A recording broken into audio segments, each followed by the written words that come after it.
मैं जिसको मानता हूँ जो सबसे जो खतरनाक बीमारी है हाँ जी। वो पायरी है। ओह। वो दीमक की तरह है, वो आपकी बोन को पूरी चाट जाता है। इंडिया में तो डॉक्टर्स कहते हैं कि फिर भी बहुत बहुत चीप है ना? डेंटल जो भी आपका ट्रीटमेंट है। इंडिया में तो बस और 5-7 साल है, हम्म। इंडिया में महंगा हो जाएगा। सर मैंने देखा है कि मैक्सिमम लोग जब भी थोड़ी सी स्मेल की उनको दिक्कत आनी शुरू हो जाती है तब क्या करते हैं कि वो माउथ वॉश यूज़ करने शुरू कर देते हैं। क्या वो सही है? सबसे गलत तरीका यही है। क्या दातुन भी उतनी ही हेल्पफुल है जितने हमारे टूथपेस्ट टूथब्रश हैं? नहीं, दातुन ज़्यादा अच्छी है। लौंग का तेल इलाज नहीं है, परमानेंट इलाज नहीं है। इलाज ही नहीं है। हम बेसिकली सब क्या करते हैं, ऐसे। ये मूवमेंट। हाँ। आप जब भी ये मूवमेंट करोगे हम्म। गम्स रिसीड होंगे, गम्स जाएंगे, रूट एक्सपोज होगी। जैसे रूट एक्सपोज होगी आपका ब्रश ही आपके दांतों को काटना शुरू कर देगा। बचे हुए खाने जो बैक्टीरिया डाइजेस्ट करते हैं तो एसिड प्रोड्यूस करता है। वो एसिड हमारे दांत पे लगे रहता है। जो एसिड है वो दांतों को डीकैल्सिफाइड करता है। कैल्शियम, क्योंकि एसिड वो कैल्शियम को निकालेगा। हाँ जी। तो उसी वजह से वो कैविटीज लगती हैं। जब कभी किसी का टीथ निकल जाता है तो अक्सर डॉक्टर भी कहते हैं और आले दुआले वाले लोग भी बोल देते हैं कि आसपास वाले लोग बोलते हैं कि अब आपको 3-4 मंथ्स वेट करना चाहिए, है ना? उसमें कुछ ना कुछ उसमें बोन आ जाएगी, मतलब ये ट्रीटमेंट ज़्यादा अच्छा होगा, फिर इम्प्लांट कराना चाहिए। इसमें कितनी सच्चाई है? बेसिकली ये जो बोलते हैं वो डॉक्टर ही हैं। सर जब इम्प्लांट की बात आती है ना, क्योंकि उसमें ड्रिलिंग होती है, बहुत सारा पेन भी होता है ना? वाकई बहुत ज़्यादा पेन होता है। पहले क्या होता था, उसको चीरा लगाते थे, मांस उखाड़ते थे, हड्डी निकलती थी, आपको फिर ड्रिलिंग करते थे, इम्प्लांट डाला, फिर उसकी पैकिंग सुचरी। ठीक है। लेकिन आजकल क्या है कि आपको कट लगाने की जरूरत ही नहीं है। सीधा ड्रिल किया, इम्प्लांट डाला, फिनिश। 5 मिनट में इम्प्लांट हो जाता है। अगर आपके सामने के दांत नहीं है तो आप सही से बोल भी नहीं पाओगे, तो वहां से हवा निकल जाती है। मतलब आपकी प्रोनाउंसिएशन गलत हो जाएगी। बिल्कुल हो जाएगी। ये तो आई डोंट थिंक सो कि किसी को पता भी होगा। नहीं, सामने के दांत बहुत जरूरी है। बहुत जरूरी है आपके बोलने के लिए। विजडम टूथ अपने आप में समस्या नहीं है। अगर वो साथ दांत को समस्या कर रहा है तो निकलवाओ। अगर वो गल गया, खुद गल गया तो निकलवाओ, या वहाँ पे आपको बॉडी में कोई इन्फेक्शन हो रहा है तो निकलवाओ। सिंपल तो मैं हर पेशेंट को मैं यही बोलता हूँ, दिन में 2 टाइम ब्रश। हाँ जी। 2 मिनट के लिए ब्रश, और 6 महीने में एक बार चेकअप। बहुत जरूरी। फुल माउथ का आपका चेकअप जरूरी है। ओरल हेल्थ के बारे में जब बात चल ही रही है तो मुझे एक चीज बताओ आप कि टंग क्लीनिंग कितनी इम्पोर्टेंट है? जितना दांत जरूरी है क्लीनिंग उतने टंग जरूरी है।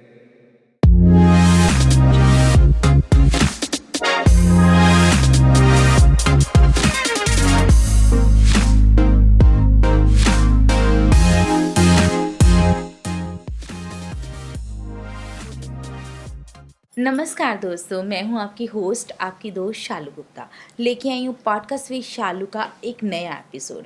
आज हम मिलाएंगे डॉक्टर दीपक दावर जी से, जिनसे जानेंगे हम टीथ की प्रॉब्लम के बारे में, आपकी ओरल हेल्थ के बारे में। डॉक्टर दीपक जी, आपका बहुत बहुत स्वागत है।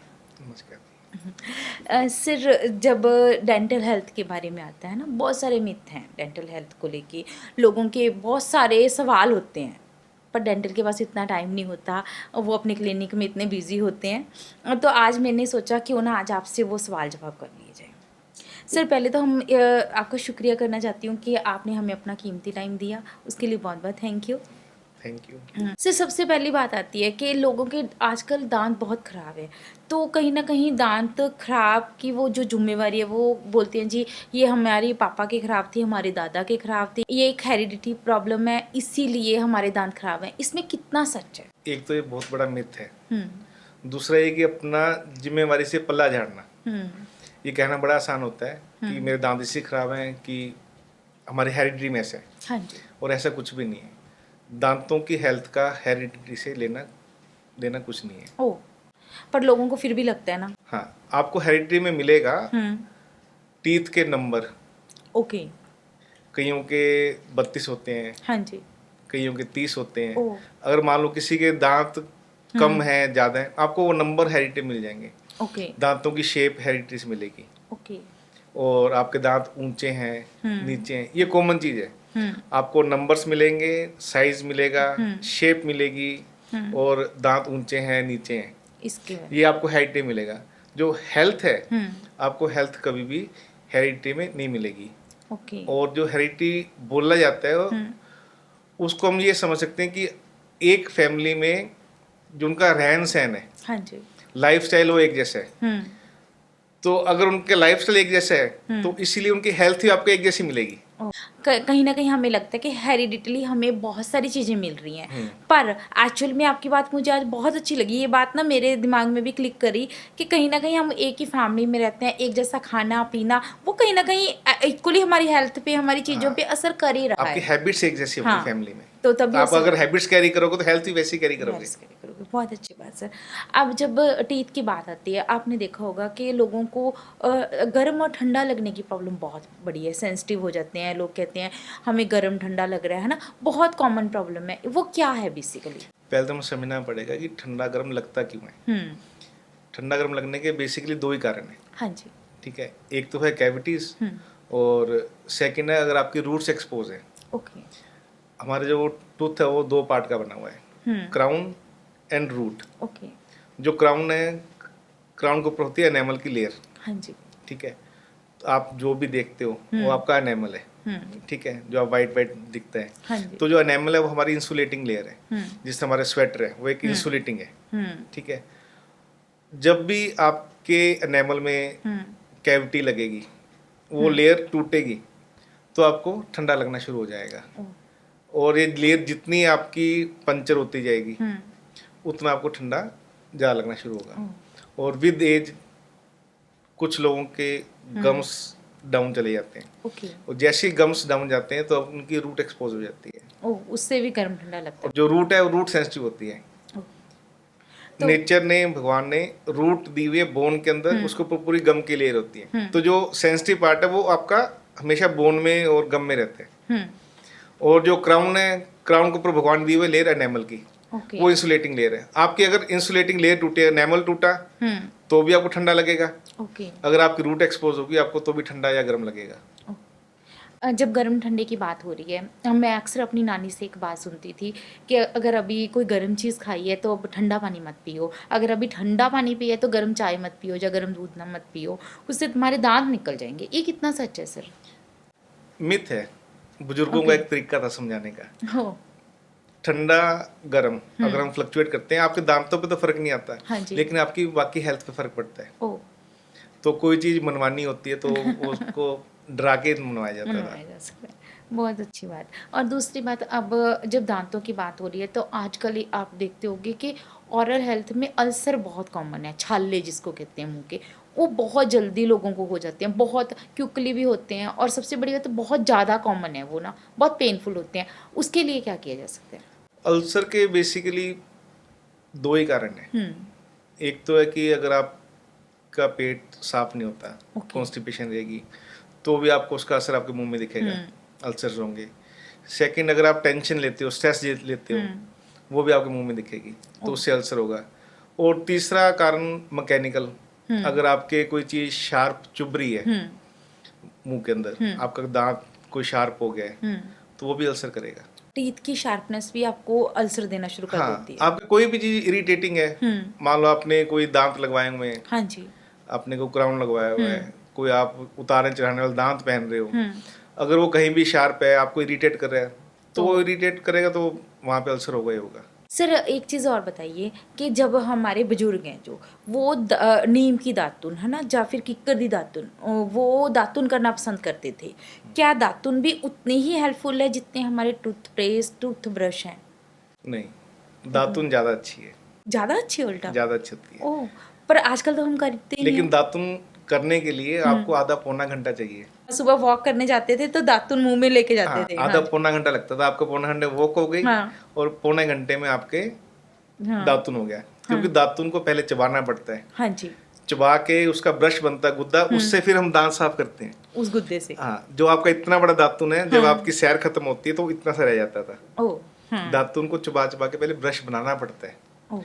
और दातुन का एक फायदा और है, आज जो हम ब्रश कर रहे हैं, हाँ जी, ब्रश से सिर्फ हम दांत साफ कर रहे हैं, दांतों की हेल्थ अच्छी नहीं हो रही। हाँ। जब हम दातुन चबाते थे तो हमारी बोन और ज्यादा हार्ड हो जाती थी। क्योंकि जब प्रेशर आता है, भी हो जा रही एक्सरसाइज जैसा हम जितना एक्सरसाइज करते हैं हमारी मसल स्ट्रांग होती है, वैसे ही दांत जब हम चबाते थे तो उसकी बोन की फॉर्मेशन ज़्यादा होती थी, तो दांत की जड़ से मजबूती होती थी। उसको 2 फायदे मिलते थे।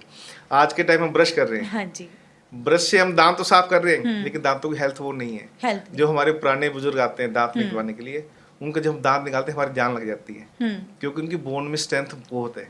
जो आज की नई जनरेशन है वो दांत बहुत आसानी से बाहर आ जाते हैं। ओह! सर जब हमने इसकी बातें की तो मुझे लगता है आपने देखा होगा कि आजकल दांत आपने बोला कमज़ोर होते हैं, है ना? बहुत उनकी इतनी अच्छी हेल्थ नहीं है, जो पुराने हैं। जब बात आती है गन्ना, आपने देखा होगा कि गन्ने चुभते थे पहले लोग, है ना? दाने खाते थे, चने चने बहुत चबा के खाए जाते थे। क्या वाक़ई ये चने या फिर कोई भी चीज़ या एप्पल या फिर गावा, कोई भी फ्रूट जो हम माउथ से डायरेक्टली चबा के खाते हैं, उसका वाक़ई दांतों की हेल्थ के ऊपर असर पड़ता है? हाँ, वो कैसे सर? आप जितनी भी आप एक्सरसाइज करते हो, आप जितना चलते हो, आपकी मसल्स उतनी ज़्यादा स्ट्रांग होती हैं। जब आप खाना ही लगभग डाइजेस्टेड, हाफ डाइजेस्टेड खाना खा रहे हो, जितना प्रोसेस्ड फूड है और आपका मैदा हो गया, चिप्स हो गए, अच्छे खाने तो रहे ही नहीं। जितना आपका खाना सॉफ्ट होगा, आपको खाना चबाने में तो जोर लगेगा ही नहीं। हाँ, वो तो आप निगल रहे हो। नहीं बोलते पिज़्ज़े, बर्गर्स आजकल सब हाँ, आप जितना निगल रहे हो, दांतों की एक्सरसाइज हो ही नहीं रही, तो वो उतने जो वीक होंगे वो। बेसिकली ये एक्सरसाइज के लिए अच्छे थे, है ना? तो तो गन्ना था, गन्ना। दातुन था, ये दांतों की हेल्थ बढ़ाते थे।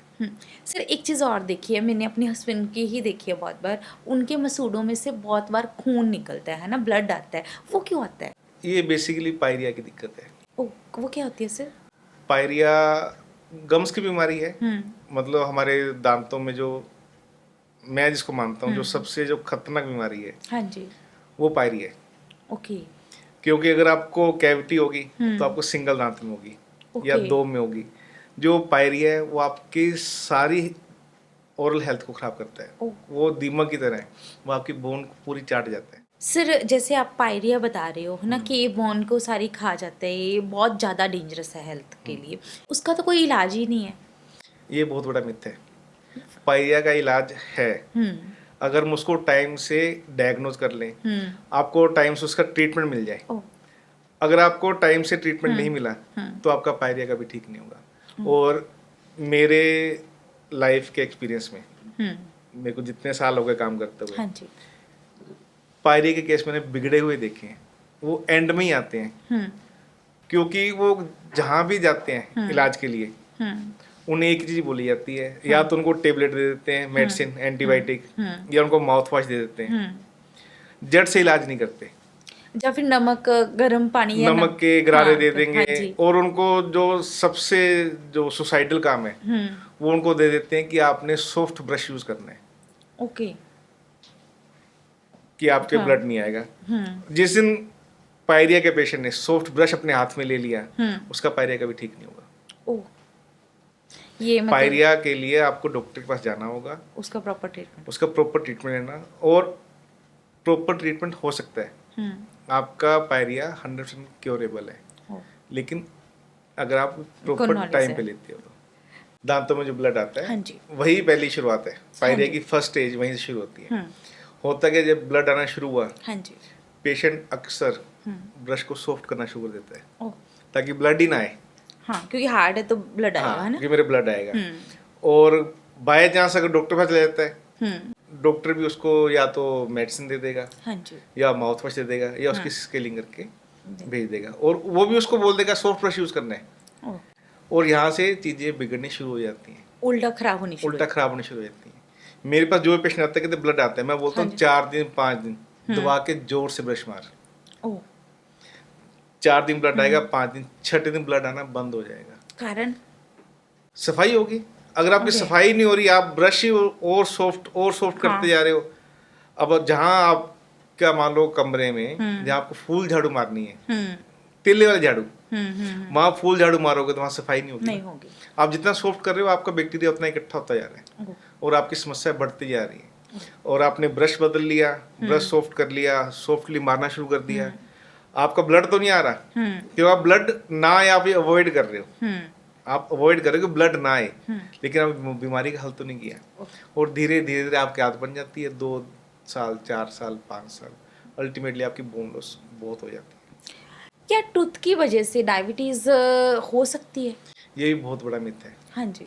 उल्टा जिनके दांत मसूड़े ज़्यादा डैमेज है उनकी शुगर लेवल आपको हाई मिलेगा। ओ। और लोग उल्टा बोलते हैं कि डायबिटीज से दांत खराब, डायबिटीज दांत कभी खराब नहीं होते। अगर आपके मसूड़ों की हेल्थ अच्छी नहीं है, आपकी डेंटल हेल्थ अच्छी नहीं हाँ है, जी। तो उससे आपकी शुगर पे फर्क पड़ सकता है, आपकी शुगर बढ़ सकती है। शुगर से दांत खराब नहीं होंगे। ओ। और ये बहुत बड़ा मिथ है। सबसे डेंजरस बीमारी है ना दांतों से रिलेटेड क्या हो सकती है? मैं तो पायरिया को सबसे डेंजरस मानता हूँ, ओ। क्योंकि आपके एक दांत नहीं सभी दांतों को खराब करती है। अब तो वो कैविटी लगेगी तो एक दांत पे लगेगी, हाँ जी। एक ही दांत जाएगा, दो जाएंगे, लेकिन पायरिया होगा आपके सब दांतों पे।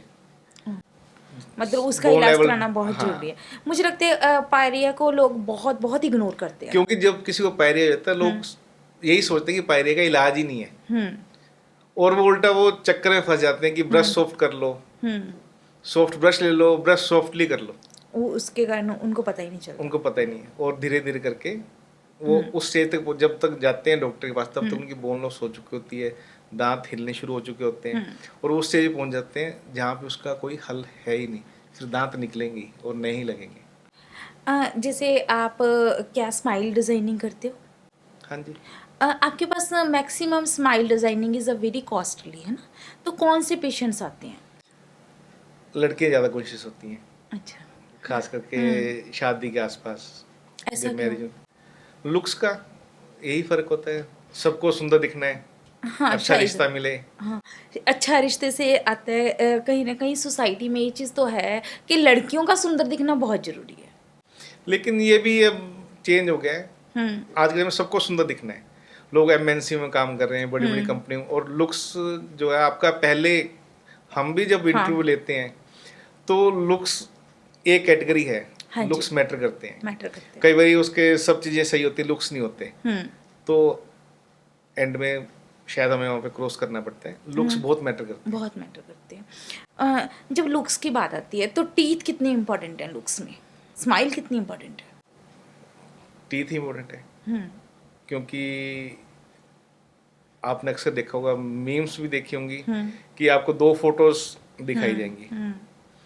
एक फोटो में सब कुछ ओके है, दूसरी फोटो में उसकी एक आईब्रो नहीं है और एक सामने का दांत नहीं है। आप नोटिस करोगे उसके दांत, आप आईब्रोज भूल जाओगे। ओह, मतलब दांत हमेशा दांत ही सबसे पहले नोटिस होते हैं। नोटिस होते हैं। आपने एक चीज़ नोट की होगी कि बहुत सारे पेशेंट्स आपके पास आते होंगे जिनके दांत टूट जाते हैं, जहाँ आगे वाला पहला दांत टूट जाता है, पहले दो दांत टूट जाते हैं, क्या उसका भी इलाज किया जा सकता है? इलाज तो दांतों में हर चीज़ का है। मैं तो ये कहता हूँ आज के टाइम में आप सपना लो कि मेरे को मेरे दांत ऐसे चाहिए, आप सिर्फ अपना सपना के बता दो, आपके पास टाइम और पैसा चाहिए, आपको दांत वैसे मिल सकते हैं। एक चीज़, जब टाइम और पैसे की बात चली ना यहाँ पे, मुझे ये चीज़ जाननी है। इंडिया में तो डॉक्टर्स कहते हैं कि फिर भी बहुत बहुत चीप है ना डेंटल जो भी आपका ट्रीटमेंट है, पर अगर बाहरले देशों की बात की जाए तो वो बहुत कॉस्टली हो जाता है, ऐसा क्यों? डेंटल ट्रीटमेंट है ही, बाहर तो महंगा है ही, पर इंडिया में भी आजकल महंगा होता जा रहा है, ऐसा क्यों? इंडिया में तो बस और 5-7 साल है, इंडिया में महंगा हो जाएगा। ज़्यादा महंगा? मेरे खुद के करियर में बहुत चेंज देखा है, सारी मशीन्स एडवांस होती जा रही हैं, ट्रीटमेंट के जो मटेरियल्स हैं वो कॉस्टली होते जा रहे हैं। ये थोड़ा टाइम ही है, 5-7, मेरी तो उम्मीद यही कि यहाँ भी, क्योंकि पहले से ही जब मैंने शुरू करा था उससे और आज में 4 गुना का फर्क आ गया है, क्योंकि लोग अब कॉन्शियस हो गए हैं। अपने आप। पहले ट्रीटमेंट होते थे कि फिलिंग करवा ली, दांत निकलवा लिया, लगा लिया, लेकिन आज के टाइम में एक दांत के 20 इलाज है। हम जितना स्पेशलिस्ट ट्रीटमेंट की तरफ जाएंगे उतना महंगा होता ही जाएगा। जब आपने दांत के दर्द की बात की तो आपने देखा होगा कि जो हमारे बुजुर्ग थे वो कहते थे कि लौंग का तेल लगा लो, दांत का दर्द चला जाएगा या कैविटीज़ चली जाएगी, उनके ख्याल में। कितना सच था उस चीज़ में? हाँ, लौंग से हम दर्द को दबा सकते हैं, जो हमारे दांतों की नर्व्स हैं वो नम हो जाती हैं लौंग के तेल से। हाँ जी। लौंग का तेल इलाज नहीं है, परमानेंट इलाज नहीं है। इलाज ही नहीं है, इलाज ही नहीं इलाज नहीं है। जैसे आपको पेन है, आपने पेन किलर ले लिया, आपको बुखार है, आपने पैरासिटामोल ले लिया, अब पैरास्टामोल आपका टाइफाइड तो ठीक नहीं करेगा, आपका मलेरिया ठीक नहीं करेगा, आपको रूट कोज ढूंढना पड़ेगा ना। वो आपका सिर्फ टेम्परेचर डाउन कर सकता है, आपका पेन किलर आपका पेन कम कर सकता है। जो लौंग का तेल है आपकी नर्व्स को नम करता है, वो उनको सुन कर देता है, आपको पेन नहीं होता। लेकिन लौंग का जो तेल है या लौंग है वो इलाज नहीं है। और मैं सबको मना करता हूँ कि लौंग का तेल नहीं यूज करना, क्योंकि लौंग का तेल आपकी जब स्किन पे लगता है तो स्किन को जला देता है। मतलब नहीं यूज करना चाहिए, नहीं यूज करना चाहिए। आप डॉक्टर के पास जाओ। जब लौंग के तेल की बात आती है ना सर, आपने अक्सर देखा होगा जब माउथ की कोई भी दिक्कत आती है, माउथ में बहुत लोगों को स्मेल आती है, तो अक्सर कहा जाता है कि फटकरी होती है जो है ना, फटकरी के तुम गार्गल्स कर लो, है ना, पानी में डाल के। कितना सच है उस चीज़ में? फिटकरी तो जो यूज की जाती थी ना, जिस तरह हमने पूछा था पायरिया का, ब्लड का, हाँ जी, वो ब्लीडिंग को रोकता है फिटकरी। ओके। फिटकरी ब्लीडिंग को रोकता है, आपकी गम्स में ब्लीड ना हो। हाँ जी। उनकी थोड़ी बहुत हेल्थ ठीक करता है, लेकिन फिटकरी का दांतों की हेल्थ से कोई लेन देन नहीं है। मैं तो फिटकरी हम देते हैं, मैं खुद बताता हूँ पेशेंट को। लेकिन मान लो किसी पेशेंट ने दांत निकलवाया है, उसको रात को ब्लीडिंग हो रही है, हाँ जी, तो उसको बोलता हूँ फिटकरी पीस लो, उसको 1-1.5 चम्मच आधा ग्लास पानी में डालो, हाँ उसको थोड़ी देर मुंह में रखो, तो आपकी ब्लीडिंग रुक जाएगी। फिटकरी का सिर्फ ब्लीडिंग रोकने में काम है, दांतों की हेल्थ से कोई लेन देन नहीं। आपने ये भी, आपके पास तो पेशेंट भी आते होंगे, माउथ में बहुत स्मेल आती है कई लोगों की, है ना, बहुत ज़्यादा आती है, आप उनके आसपास भी नहीं बैठ सकते। क्या उसका रीज़न भी कहीं ना कहीं टीथ होते हैं? अकेले टीथ नहीं, जो हमारे स्मेल आती है उसके बहुत कारण। हाँ जी। क्योंकि जो हमारे लंग्स में है वही हमारे मुंह से वो हवा बाहर आ रही है, ठीक है। जिस तरह कुछ लोग स्मोकिंग बहुत करते हैं, हाँ जी, उनके अलग की स्मेल आएगी, उनको स्मोकर्स ब्रेथ बोलते हैं। अगर कोई डायबिटिक है तो उसके कीटोन बॉडीज बनती हैं, मतलब अनकंट्रोल्ड उसके, तो उसके अलग स्मेल आएगी। और मुंह के अंदर जो हमारे दांत की वजह से है उसके 2 ही कारण है। अगर हमारे कहीं कैविटी है, ठीक है, कैविटी में एक तो हमारा कोई ना कोई खाना वो फंसा रहता है, वो जब भी सड़ेगा वो स्मेल करेगा, क्योंकि जो खाना सड़ रहा है उसमें बैक्टीरिया है, या हमारे मान लो पायरिया है, हमारे मुंह के अंदर, मतलब जो दांतों की वजह से स्मेल है वो बैक्टीरिया की वजह से है। वो बैक्टीरिया आपके गम्स में, दांतों में चिपका हो सकता है, आपकी कैविटी में हो सकता है, क्योंकि ये बैक्टीरिया जब भी खाने को पचाता है तो वो अमोनिया और सल्फर गैसेस प्रोड्यूस करता है। ओके। और ये अमोनिया सल्फर ही जब आती है तो वो स्मेल होती है। इसका इलाज सिर स्मेल से बचने का क्या इलाज किया जा सकता है? इसका इलाज, अगर आपके कैविटी है तो कैविटी की फिलिंग कराओ ताकि खाना फंसे ही ना, और दिन में 2 टाइम ब्रश करो। अगर आपके गम्स में और दांतों में जहाँ आपके बैक्टीरिया जमा है, आप स्केलिंग करवाओ। बेसिकली 2 चीज़ें, स्केलिंग प्रॉपर हो जाए, आपके कोई दांतों में कैविटी ना हो। अगर आपने ये हल कर दिया तो स्मेल आएगी नहीं। सर मैंने देखा है कि मैक्सिमम लोग जब भी थोड़ी सी स्मेल की उनको दिक्कत आनी शुरू हो जाती है तब क्या करते हैं कि वो माउथ वॉश यूज़ करने शुरू कर देते हैं। क्या वो सही है? सबसे गलत तरीका यही है कि आपको स्मेल आई, माउथ वॉश गए मार्केट से, माउथ वॉश करना शुरू कर दिया। अब आप एक समझो आपके घर में कुछ चूहा मरा हुआ है। हाँ जी। आप चूहा मरा है, स्मेल उस वजह से आ रही है, आप चूहा नहीं निकाल रहे, आप घर में अगरबत्ती, रूम फ्रेशनर छिड़क रहे हो तो आप उसको दबा रहे हो। हाँ। तो उसका रूट कोज निकाल लो। चूहा मरा, उसको निकाल के बाहर फेंको। आपके कैविटीज हैं वो ठीक करवाओ, आपके पायरिया है उसका इलाज करवाओ। उसको दबाओ नहीं, बीमारी कोई भी दबानी नहीं चाहिए। मतलब बेसिकली बीमारी को का इलाज कराओ, ना कि माउथ वॉश इलाज है ही नहीं, है ना सर? जो माउथ वॉश यूज़ करते हैं उसके कोई नुकसान भी हो सकते हैं? बेसिकली माउथ वॉश 2 तरह के आते हैं। हाँ जी। एक होता है मेडिकेटेड, जो डॉक्टर्स देते हैं या मैक्सिमम आपको शॉप से मिलते हैं, जिसमें एंटीबायोटिक होता है, क्लोरहेक्सिडिन। वो रेगुलर यूज नहीं करना होता है। वो आप जितना रेगुलर यूज करते जाओगे आपको दांतों की स्टेनिंग शुरू हो जाएगी, दांत ब्राउन होने शुरू हो जाते हैं। और एक माउथ वॉश होते हैं नॉन मेडिकेटेड, वो एडवाइज आप वो डेली यूज कर सकते हो।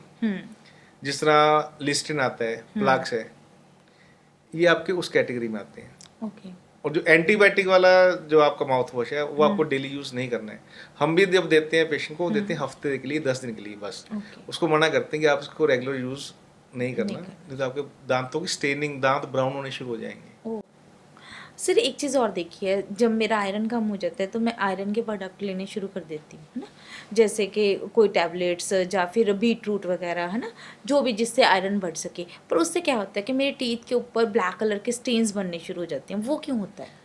वो आपके उसी जो आप सप्लीमेंट ले रहे हो उसकी वजह से स्टेन आते हैं। अक्सर लोगों के वो black stain, dark brown stain iron सिर्फ से हो जाते हैं। तो क्या वो अपने ऑटोमेटिक चले जाते हैं बाद नहीं, में? ऑटोमेटिक नहीं जाते हैं। फिर उसके लिए क्या करना अगर आप रेगुलर अच्छे से ब्रशिंग कर रहे हो चाहिए? फिर तो वो होंगे नहीं जल्दी से। अगर आपकी ब्रशिंग प्रॉपर नहीं है तो स्टेन आएंगे। जब अगर आएंगे तो आप फिर उसको स्केलिंग करवाओ, ठीक हो जाते हैं। स्केलिंग से ठीक हो जाते हैं। जब ब्रशिंग की बात आती है, जब तक जहाँ तक मैं देखती हूँ कि जितने भी इंडियन फैमिलीज़ हैं, हम बहुत जोर लगा के और रगड़ के ब्रश करते हैं। ये क्या सही तरीका है ब्रश करने का? नहीं करो रगड़ के, लेकिन कुछ लोग 10 मिनट, आधा घंटा, 20-20 मिनट ब्रश करते हैं। ओह इतना टाइम ब्रश करने की जरूरत नहीं होती। आप जितना ब्रश कर रहे हो आप गम्स को डैमेज कर रहे हो। ओह, अगर आप लंबा टाइम ब्रश कर रहे हो क्यों, आपके गम्स नीचे चले जाएंगे। गम्स नीचे चले जाएंगे मतलब रूट छोड़ देंगे। फिर आपका ब्रश जो है वो रूट को काटना शुरू कर देता है, क्योंकि रूट होती है सॉफ्ट। ब्रश करो 2 मिनट सुबह, 2 मिनट शाम को। ओह, 2 मिनट आप पूरा अच्छे से कर लो। अच्छे से करो। और जो ब्रशिंग की मूवमेंट है वो सबसे इम्पोर्टेंट है। हम बेसिकली सब क्या करते हैं, ऐसे कर ये मूवमेंट। हाँ। आप जब भी ये मूवमेंट करोगे गम्स रिसीड होंगे, गम्स जाएंगे, रूट एक्सपोज होगी। जैसी रूट एक्सपोज होगी आपका ब्रश ही आपके दांतों को काटना शुरू कर देगा, क्योंकि वो एनेमल नहीं काट सकता ब्रश। वो रूट सॉफ्ट होती है। रूट इसीलिए भगवान ने बोन के अंदर दी है, उसके ऊपर हार्ड गम की लेयर दी है। लेकिन जब आप ऐसे करते हो ये ब्रशिंग, आपकी रूट्स कटनी शुरू होती है, उसके बाद आपको सेंसिटिविटी शुरू होती है। ब्रशिंग जब भी करो, मान लो आपने 10 मूवमेंट है, 10 में से आप 7 से 8 मूवमेंट ये रखो। ओके, ये वाले नहीं करने, ये वाला करो 2 मूवमेंट ये, 2 मूवमेंट आप ये दो, 8 बाकी ये दो। और अगर आप ज़्यादा स्पेसिफिक दो आप राउंड करो। ओके, ठीक है, लेकिन राउंड सबके बस की बात। सबकी बस नहीं कर नहीं पाता है। तो मैं तो बेसिक ही कहता हूँ, आप अगर 10 चक्कर मार रहे हो, 10 में से आप 8 ऐसे मारो, 2 ऐसे मारो। तो ये अब मुझे ये भी जानना है कि कौन सा ब्रश सबसे बेस्ट होता है दांतों के लिए? सभी ब्रश बेस्ट है। आज के टाइम में आपको ब्रश लेना है जिस पे लिखा हो medium, average. Okay. Soft, extra soft brush कभी नहीं लेना। ओह, लोग अक्सर महंगे महंगे ब्रश लेते हैं, सॉफ्ट, एक्स्ट्रा सॉफ्ट। आजकल तो इलेक्ट्रॉनिक ब्रशेस का भी मैं काफी कभी ट्रेंड एडवाइज है। नहीं करता। इलेक्ट्रिक ब्रश वो सफाई कर नहीं सकता जो आपका मैनुअल ब्रश करेगा। ओह, मैं तो बिल्कुल रेकमेंड नहीं करता। मैं सभी पेशेंट को बोलता हूँ आपने ब्रश करना है मैनुअल, ओह, और जिस पे लिखा हो मीडियम और एवरेज वही लेना है। आपको कोई महंगा ब्रश लेने की जरूरत नहीं है कि मैं 100 रुपये का, 200 रुपये का ब्रश लूँ। एवरेज 10, 12, 15, 20 रुपये का ब्रश बढ़िया आ जाता है। और अच्छी कंपनी का, कोलगेट के, पेप्सोडेंट के, ओरल बी के। ये मीडियम मतलब सभी कंपनी इसी रेंज में अपने ब्रश बनाती हैं, जो 15 से लेके 17, 18। और मैं सभी पेशेंट को ये रिकमेंड करता हूँ आप पूरा पैकेट लेके आओ, 10, 20। और कब चेंज कर देना है? हाँ वही बता रहा हूँ। जितने घर के मेंबर हैं एक एक कलर चूज कर लो सब, कि उस कलर का ब्रश वही यूज करेगा। और एक घर के मेंबर की हैबिट होनी चाहिए, वो हर महीने में उसने ये नहीं देखना ब्रश खराब है ठीक है, उसने उठा के उसको डस्टबिन में फेंक देना है, उसी कलर का ब्रश वहाँ पे रिप्लेस कर देना है। ओके। आप एक ब्रश 200 रुपये का लेके उसको 6 महीने यूज मत करो। वो गलत है। हाँ, आप 15 से 20 दिन ब्रश यूज करो, उसको डस्टबिन में फेंक दो। क्योंकि जब तक आप जब ब्रश कर रहे हो उसके ब्रिसेस ने मुड़ना है। जैसे ब्रिसेस मुड़ गए उनसे अपना पर्पस खत्म, वो क्लीनिंग करेंगे ही नहीं। आप जब अच्छे से ब्रश कर रहे हो 15-20 दिन में, मैक्सिमम महीने में, वो ब्रिसेस या तो फैल जाएंगे या मुड़ जाएंगे। उसको उठाओ, डस्टबिन में फेंक दो। आप लो 15 से 17 रुपये का ब्रश, पैकेट्स लो, एक कलर चूज करो, हर 15-20 दिन में, महीने में मैक्सिमम ब्रश को उठाओ, फेंको डस्टबिन में, नया डाल दो। बहुत अच्छा आइडिया। और अब बात करते हैं टूथपेस्ट की सर। आजकल मार्केट में इतने सारे टूथपेस्ट हैं, कलरफुल हैं, नमक वाले हैं, पता नहीं क्या कुछ। सबसे बेस्ट टूथपेस्ट कौन सा है एक नॉर्मल पर्सन के लिए? टूथपेस्ट वाइट होना चाहिए। पर आजकल तो बीच में ब्लू कलर की लाइन होती है, कईयों में लाल होते हैं। सब उसको अट्रैक्टिव बनाने के लिए और मार्केट का कंपनी अपना सामान बेचना है, वो प्रोपागेंडा है। मैं सभी पेशेंट को, जितने मेरे पेशेंट हैं, पहले दिन से एक ही चीज बोलता हूँ, आपने टूथपेस्ट यूज करना है जिसका बेस वाइट हो, किसी कंपनी का हो, कोलगेट का, पेप्सोडेंट का, कोई कंपनी, बेस वाइट चाहिए। आपको जेल नहीं यूज करना, क्योंकि जो वाइट है वो आपका अब्रेसिव है, उसमें वो दांतों को पॉलिश करता है। जैसे हम गाड़ी की रबिंग करवाते हैं ना, आपने कभी देखा होगा, हाँ जी। वो हल्का सा पेस्ट लगा के उसको चमका चमका देते हैं। तो जो वाइट बेस है उसमें अब्रेसिव होता है, वो आपके दांतों को साफ करेगा। सभी टूथपेस्ट एक जैसे हैं। जरूरी है कि आपने 2 टाइम ब्रश करना है, आपका ब्रश सही हो, आपकी ब्रश की टेक्निक सही हो, कौन सा कलर है, कौन सी कंपनी, कोई फर्क नहीं पड़ता, बेस वाइट चाहिए। बेस वाइट चाहिए। सर अब मैं बच्चों के बारे में कुछ जानना चाहती हूँ। सबसे पहले तो मुझे ये जानना है कि सबसे राइट एज कौन सी है बच्चों को टूथ ब्रश कराने की, या फिर उनके दांत क्लीन करने की, या उनका माउथ क्लीन करने की? इसका सिंपल आंसर है, जब दांत आ गए मुंह के अंदर तब से उसकी सफाई होनी चाहिए। चाहे एक दांत आया हो, चाहे एक आया हो। ओह, जब बच्चा छोटा है, हाँ जी, जब उसके दांत मुंह में आ गए, हाँ जी, ठीक है, तो आपने उसको फीड दी, चाहे बच्चे ने दूध लिया, कुछ भी उसको लेकिन बच्चा अपने आप साफ नहीं कर सकता, तो आप मलमल का कपड़ा उसको वेट करो, आप खुद उसके दांत साफ करो। और जैसे जैसे बच्चा बड़ा होता है, उसके पहले तो मदर की जिम्मेदारी है, हाँ जी, कि वो उसको हल्का हल्का ब्रश करवाए, चाहे हल्का सा टूथपेस्ट लगाए, चाहे बिना टूथपेस्ट के। फिर धीरे धीरे बच्चे को सिखाओ। ये हैबिट है, वो आपको बनानी पड़ेगी। लेकिन जब दांत मुंह में आ गए, सफाई तभी से शुरू है। होगी। सर एक चीज़, आपके पास अक्सर पेशेंट आते होंगे, क्या ये सच है कि कई बार होता है कि कई मदर्स होती हैं कि रात को बॉटल दूध की मुंह में डाल के सो जाते हैं ना बच्चे, उससे भी कैविटीज़ हो सकती है?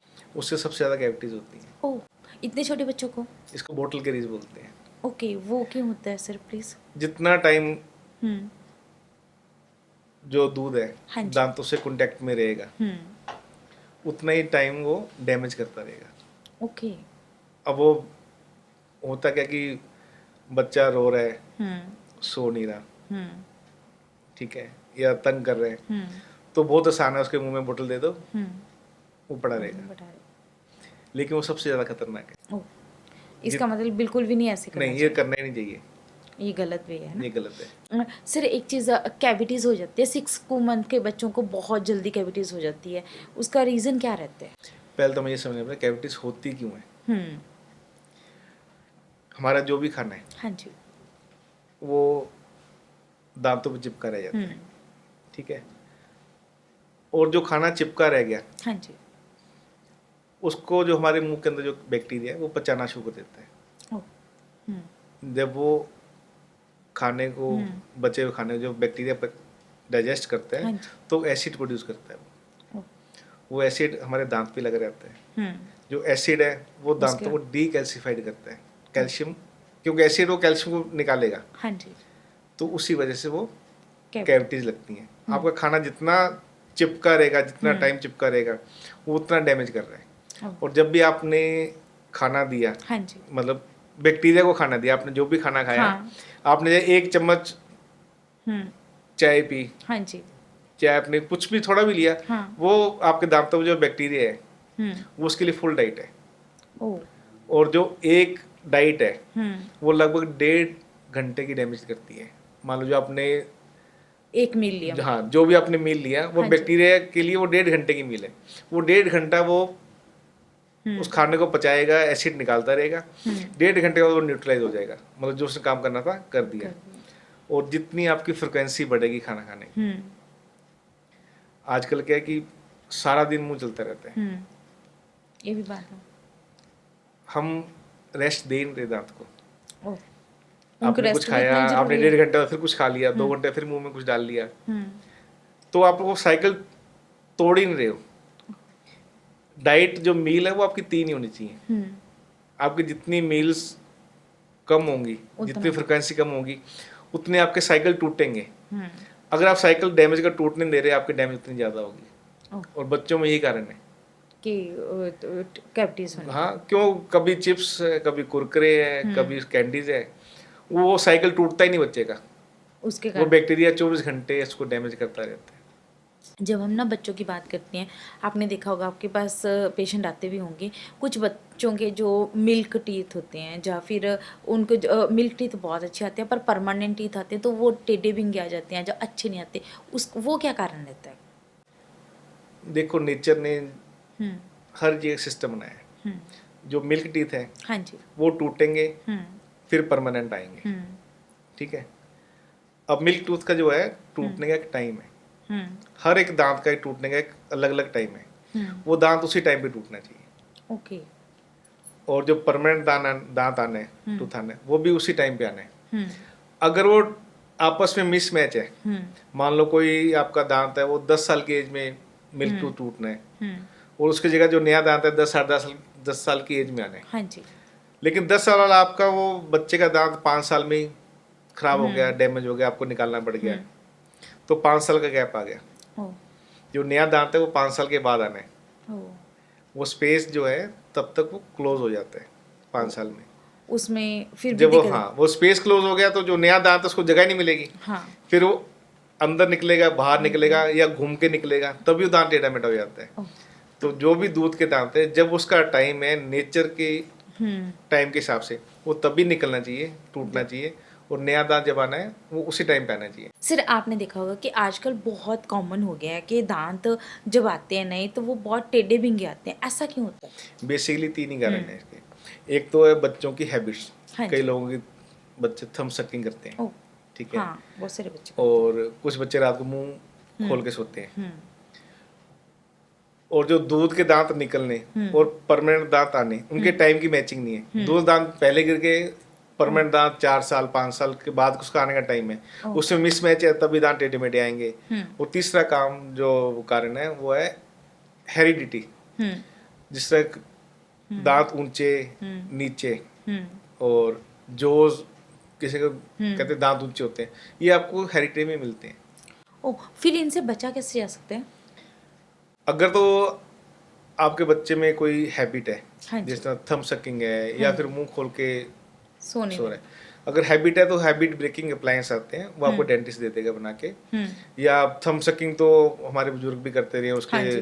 कुछ भी कुछ कड़वी चीज लगा दी, चीज लगा देते थे। हाँ ठीक जी। है। कई पेशेंट्स हम उनके हाथ ही बनवा देते हैं थोड़ी देर के लिए, वो हैबिट थोड़ी जरूरी है। अगर बच्चा मुंह खोल के सांस लेते हैं तो आप ईएनटी को दिखाओ, क्योंकि उसके या तो एटेन्यूएट्स बड़े होंगे या उसकी नाक की हड्डी टेढ़ी होगी। ओ उसके कारण भी हो सकता हाँ, वो आप ईएनटी से इलाज कराओ। और अगर आपका जनरेशन मतलब हेरिडिटी में आ रहा है, एक ऑर्थोडोंटिस्ट को दिखाओ।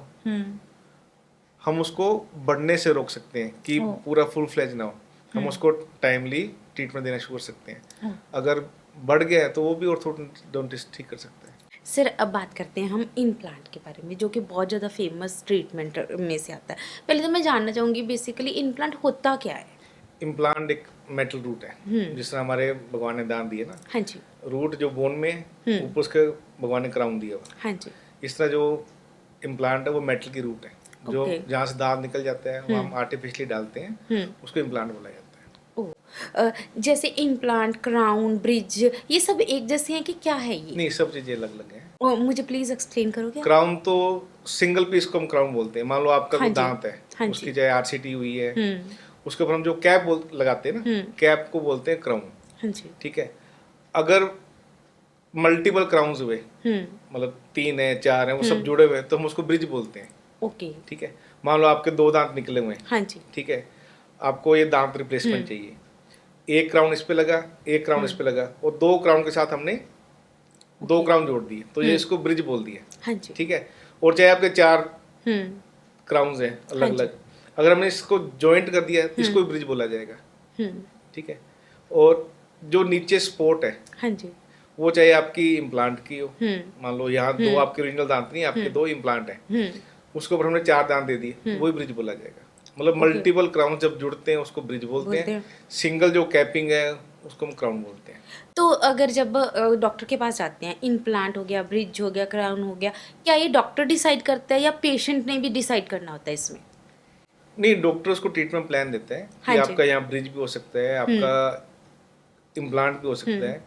वो पेशेंट को डिसाइड करना होता है कि आपको क्या करवाना है।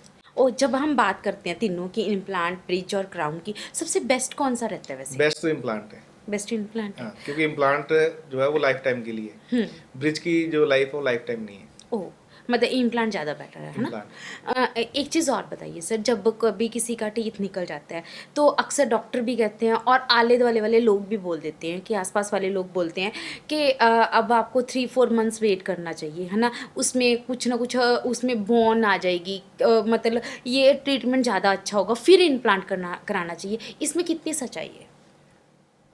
बेसिकली ये जो बोलते हैं वो डॉक्टर ही हैं। ओके। क्योंकि आप हाँ मतलब जी। आपका कोई रिलेटिव है, आपको हाँ वो तो जी। ज्ञान दे नहीं सकता हाँ जी। कि आपको 3 महीने रुक के करवाना है, 4 महीने। ये आपको डॉक्टर एडवाइस करता है कि आपको 3 महीने रुक के या 6 महीने रुक के, आप मतलब आपका दांत निकाल दिया कि हम 6 महीने बाद या 3 महीने में इम्प्लांट डालें। हाँ जी।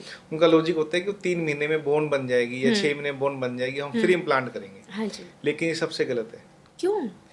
क्योंकि जब आपका दांत निकाला जाता है, हम्म। इम्प्लांट उसी टाइम होना चाहिए, सेम टाइम। सर, जैसे आपने बताया कि इमिडिएटली उसका ट्रीटमेंट होना चाहिए, बट आपने ही बताया कि डॉक्टर ही बोलते हैं कि 3-4 मंथ्स की वेट करनी चाहिए। डॉक्टर ऐसा क्यों बोलते हैं फिर? क्योंकि इसमें एक्सपर्टीज चाहिए। ओह। जब आपका दांत निकाला गया हाँ है, जी। इमीडिएट साथ के साथ इम्प्लांट डालना आसान नहीं है। वो हर ओह। किसी के मतलब उसमें एक एक्सपर्टीज चाहिए। ओह। तो हम देसी भाषा में कहते हैं आपके दुकान में जो सामान होगा आप वही बेचोगे ना। अगर आपका वो सामान ही नहीं, आप कैसे बेच दोगे? अगर आपकी उस चीज में एक्सपर्टीज नहीं है, आप इमीडिएट दांत निकालते इम्प्लांट नहीं डाल सकते, तो आप सजेस्ट भी कैसे करोगे? तो आप वही बोलोगे ना 3 महीने बाद या 6 महीने बाद, क्यों? तब सब चीजें फ्लैट हो जाती हैं, बोन बन जाएगी, आप तब डालोगे। लेकिन इसमें हमेशा पेशेंट का लॉस होता है। क्यों? वो क्यों लॉस? क्योंकि जब आप का दांत निकाला गया तो वो लगभग सॉकेट तैयार है, ठीक है। आपको सिर्फ उसमें हल्की सी ड्रिलिंग करके इम्प्लांट डालना है, ठीक है। अगर आप उसमें टाइम डालते हो, हाँ जी। तो आपके वहाँ पे बोन लॉस होता है। मान लो आपका दांत निकाला गया, उस टाइम आपकी बोन है 12 mm या 14 mm, तो वहाँ पे आपको 12-14 mm का इम्प्लांट डल सकता है। लेकिन अगर आप 3 महीने या 6 महीने डालोगे, हो सकता है वहाँ पे इम्प्लांट 10 mm डले, 8 mm डले। और बहुत सारे केसेस ऐसे हैं जहाँ पर अगर आपने दांत निकलवाया और इमीडिएट इम्प्लांट नहीं करवाया, तो हो सकता है आप 3 महीने 6 महीने बाद वहाँ पे इम्प्लांट हो ही ना पाए। ओह, मतलब इस रिस्की हो जाता है। हाँ, अगर क्योंकि वो जो स्ट्रक्चर जहाँ से हमने दांत निकाला वो स्ट्रक्चर ही कोलैप्स हो जाएगा। ओह। तो उसके लिए आपको फिर एक नया प्रोसीजर, वहाँ पे आपको बोन ग्राफ्टिंग, साइनस लिफ्ट, ये करवाने पड़ेंगे। ओ, इट मीन्स आज से अगर कोई पॉडकास्ट सुन रहा है जिनको इस प्रॉब्लम का है, तो इमीडिएटली आपको इम्प्लांट करा लेना चाहिए। बेस्ट है आप इमीडिएट कराओ। जब आपका दांत निकला इमीडिएटली उसी टाइम साथ करें। इसमें किसी पेशेंट के ही फायदे हैं, क्योंकि अगर आपने दांत निकलवाया, हाँ जी। आपने 3 महीने वेट की, फिर आप गए, आपके प्रोसीजर भी दो हो गए। एक आपने दांत निकलवाने का प्रोसीजर करवाया, सेकंड टाइम आपने फिर इम्प्लांट करवाया, सर्जरी, आपकी 2 सर्जरी हो गई। फिर आपका टाइम पीरियड बढ़ गया।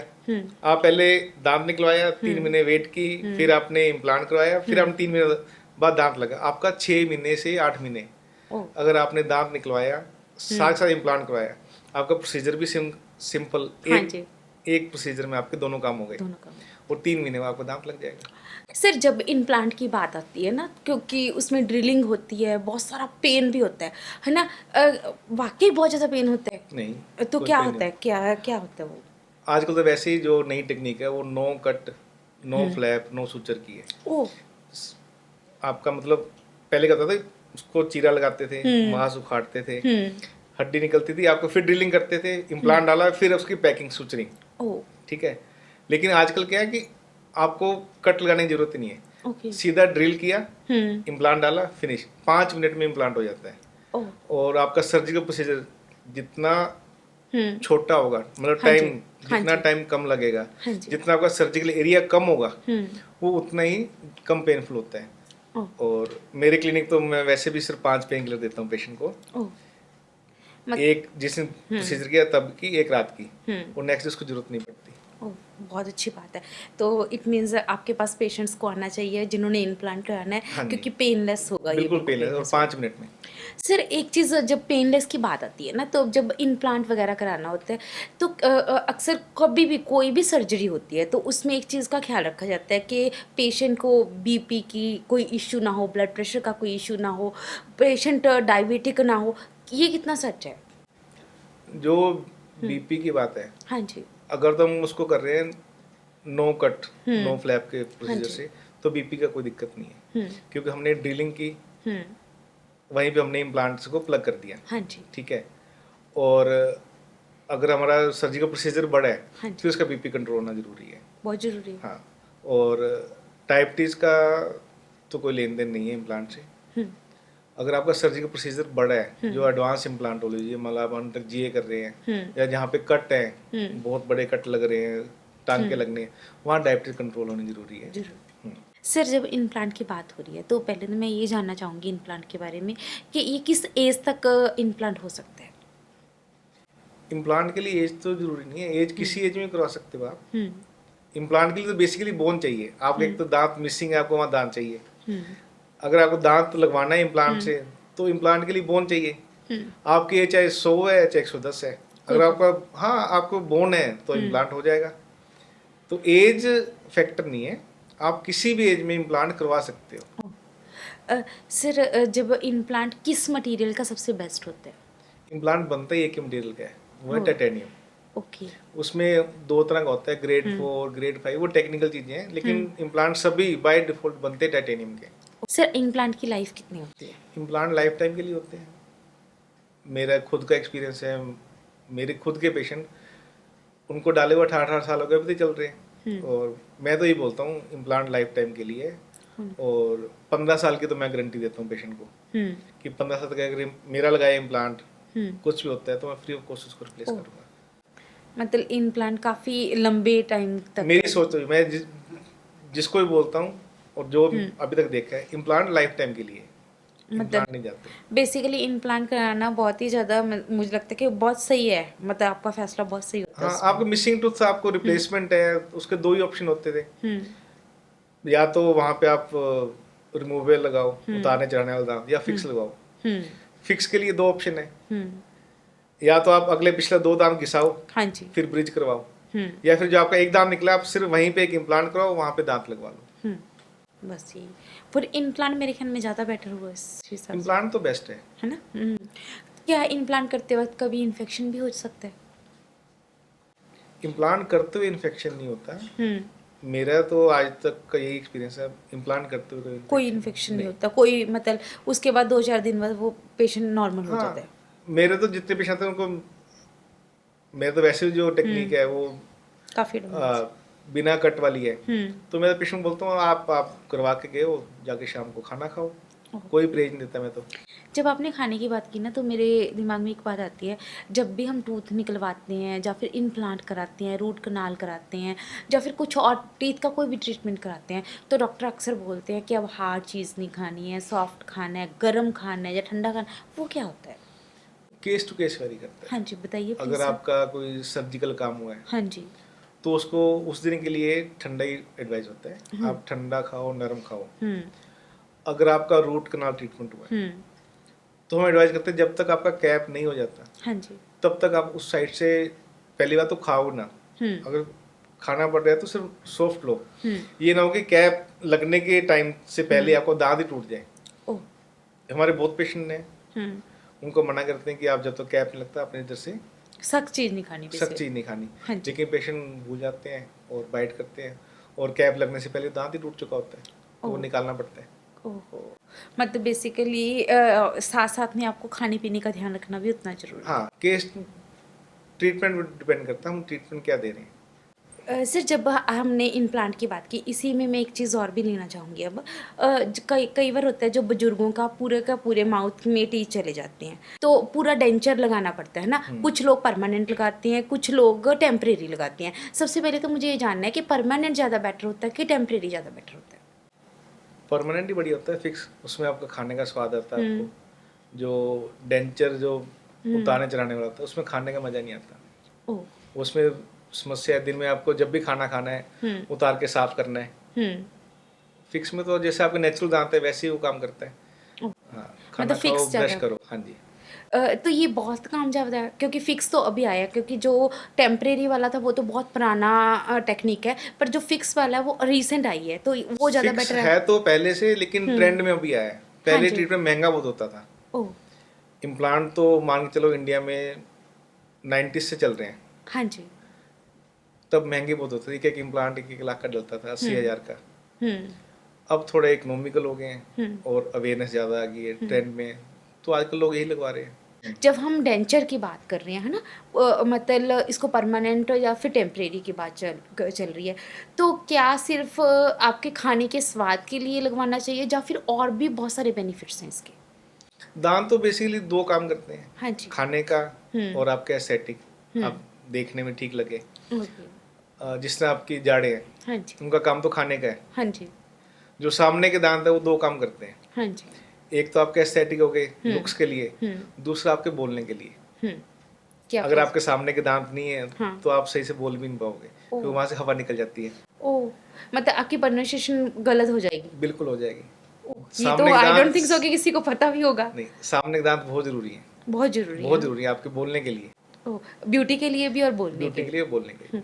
ऐसे जब बात आती है तो यहाँ पे हम विजडम टूथ है जो पहले भी पेनफुल होते थे, है ना, पर पहले नहीं निकलवाते थे। आजकल एक ट्रेंड बन गया कि विजडम टूथ को पेन के कारण निकलवा दिया जाता है, ये कितना सही है?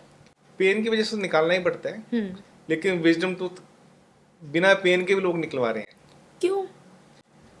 अब जो आपका विजडम टूथ है ना, हाँ जी। हर केस में हम्म एक तो आपको पेन की वेट नहीं करनी हम्म कि आपको पेन होगा आप तभी निकलवाओगे। हम्म ठीक है। अगर आपका विजडम टूथ आपके साथ में दांत को डैमेज कर रहे हैं, क्योंकि जो विजडम टूथ हैं आजकल टेढ़े ज़्यादा आते हैं, हाँ जी। तो जब टेढ़े आते हैं वो साथ में दांत में खाना वहाँ फंसता है, हम्म वो साथ में दांत को डैमेज कर देता है। हम्म इसलिए वहाँ पे हम कभी वेट नहीं करते कि पेशेंट को पेन हो और आप तब निकलवाओ। हम्म आपको पता है कि वो दांत टेढ़ा है, वो सीधा नहीं होने वाला, हम्म तो आप उसको तभी निकलवा दो ताकि आपका सातवां दांत डैमेज ना हो। मतलब सातवें दांत को बचाने के लिए वो दांत निकालना जरूरी है। ओ, तो मतलब विजडम टूथ निकलवाया जा सकता है, ऐसा कुछ नहीं है? नहीं, अगर आप उस सातवें दांत को डैमेज, ये नहीं कि विजडम टूथ है आप निकलवा दो, हाँ जी। अगर वो डैमेज कर रहा है सातवें तब दांत को तब तो निकलवा, निकलवाना है। नहीं तो अदरवाइज विजडम टूथ अपने आप में समस्या नहीं है। अगर वो सातवें दांत को समस्या कर रहा है तो निकलवाओ, अगर वो गल गया है, खुद गल गया है तो निकलवाओ, या वहाँ पे आपको बॉडी में कोई इन्फेक्शन हो रहा है तो निकलवाओ। विजडम टूथ तभी निकलवाना है जब वो समस्या क्रिएट कर रहा है, बिना समस्या दांत नहीं निकालना। सर अब मुझे एक चीज़ बताओ कि हमें कैसे पता चलेगा कि एक जो डेंटल है या फिर एक डॉक्टर है कौन सा अच्छा है, किसके पास जाएं? उसका एक्सपीरियंस दे सकते हो, कितने साल से काम कर रहा है और उसकी एक्सपर्टीज क्या है, ओ, किस किस तरह के केसेस किए हैं, बाकी उसके रिव्यूज है। आजकल गूगल रिव्यूज़ वगैरह भी मिल सकते हैं ना। गूगल रिव्यूज नहीं, नहीं, गूगल रिव्यूज तो बहुत फेक भी मिल जाते हैं। ये बात बिल्कुल सही बोली आपने। सर अब मैं बात करूँगी कि सबसे कॉमन जो आप ट्रीटमेंट करते हो डेंटल का वो कौन सा होता है? सबसे कॉमन तो 2 ही है बेसिक, तो एक फिलिंग है, सेकंड जो है आरसीटी। जो आरसीटी वो हाँ जी। टेक्निकल है। तो आरसीटी बेसिकली होती है, पहले तो मेरी ऑडियंस के लिए बता दीजिए प्लीज़। आरसीटी आप जिस तरह हम पहले कहते थे, हम गए दांत भरवाए, हाँ जी। ठीक है, जब आपकी कैविटी हम्म आपके क्राउन में मतलब ऊपर ऊपर है तो हम उसको सिर्फ साफ किया, फिलिंग कर दी। हाँ जी। लेकिन जब वो कैविटी आपके डीप अंदर रूट्स में चली जाती है तो हम पहले रूट्स को साफ करते हैं, हाँ जी। रूट्स की फिलिंग होती है, रूट्स की फिलिंग के बाद फिर ऊपर फिलिंग होती है। ओ, आरसीटी मतलब रूट कनाल कनाल ट्रीटमेंट। जितने भी हमारे रूट्स हैं उसके अंदर कनाल्स होती हैं जिसमें नर्व की सप्लाई होती है। अगर आपकी कैविटी आपकी नर्व्स तक पहुंच गई है तो उसके पहले नर्व्स साफ होंगी, फिर उसके नर्व साफ करने में पहले उसकी रूट्स की फिलिंग होगी, रूट्स की फिलिंग के बाद ऊपर उसकी फिलिंग होगी। आरसीटी ये ट्रीटमेंट है, रूट कनाल ट्रीटमेंट। सर कुछ केसेस में क्या होता है कि एक्सीडेंट हो जाता है जिससे टीथ आपके डैमेज हो जाते हैं, है ना, क्या उसका हेल्थ इंश्योरेंस के बीच में ही होता है टीथ इंश्योरेंस भी? जो आपका इंश्योरेंस है वो मेडिकल इंश्योरेंस होता है, हाँ जी। वो मोस्टली मैक्सिमम आपका डेंटल कवर नहीं करते हैं। ओह, ये तो मुझे लगता है मैक्सिमम लोगों को पता भी नहीं होगा। डेंटल का इंश्योरेंस हमेशा अलग से होता है। ओह, आज आपने मेडिकल बहुत अच्छी और इंश्योरेंस नई अलग है, जानकारी दी। डेंटल अलग है। कुछ मेडिकल इंश्योरेंस है आपका कुछ पार्ट कवर करते हैं, मान लो आपका वो 15, 20, 30 हज़ार का कवर करेंगे, हाँ जी। इससे ज़्यादा आपको कवरेज देते नहीं है। ओह। वो भी उसमें बेसिक वो आरसीटी और, लेकिन अगर आपका कोई एक्सीडेंटल केस है, हम्म। मान लो एक्सीडेंट हो हाँ गया, जी। उसमें आपके कोई डेंटल डैमेज है, हाँ जी। तो वो एक्सीडेंटल में आपके वो हेल्थ इंश्योरेंस में कवर हो जाती है। कवर हो जाती है। हाँ, लेकिन आपको स्पेसिफिक ट्रीटमेंट्स बोलो डेंटल, वो इंश्योरेंस में कवर नहीं होते। ओके, जैसे अलग से कोई ट्रीटमेंट कराना है वो नहीं कवर नहीं, होगा। जिस तरह आपको होगी रूट कनाल, हाँ आरसीटी, जी। ये आपके नॉर्मल हेल्थ इंश्योरेंस में कवर नहीं होता है। ओह। उसके लिए आपको अलग से डेंटल इंश्योरेंस लेना पड़ेगा। ओह। मुझे लगता है इसकी जानकारी लोगों को, बहुत नहीं सारे है, लोगों को होगी भी नहीं नहीं, है है। ना? आपका डेंटल इंश्योरेंस का प्रीमियम अलग होता है, हेल्थ इंश्योरेंस का प्रीमियम अलग से होता है। ओह, ये मुझे नहीं लगता कि 99% लोगों को नहीं होगी इसकी जानकारी। जब इंश्योरेंस की बात ही चल रही है सर, जब बड़े बुजुर्ग हो जाते हैं तो उनके पूरे पूरे टीथ चले जाते हैं, तो उनको अपना डेंचर लगवाना होता है, पूरा अपना माउथ के पूरे टीथ लगवाने होते हैं, क्या उसका इंश्योरेंस होता है? सिर्फ आप अगर गवर्नमेंट एम्प्लॉई हो, अदरवाइज नहीं? नहीं, वो भी आपको गवर्नमेंट आपका हर चीज़ का उन्होंने सेट किया हुआ है। हाँ जी। मान लो आपको डेंचर है, तो हाँ उन्होंने जी। 2000, 4000 डेंचर का फिक्स रखा हुआ ओह। है। आपका रूट कनाल है, हम्म। अगर आप गवर्नमेंट एम्प्लॉई हो तो तो, अदरवाइज नहीं?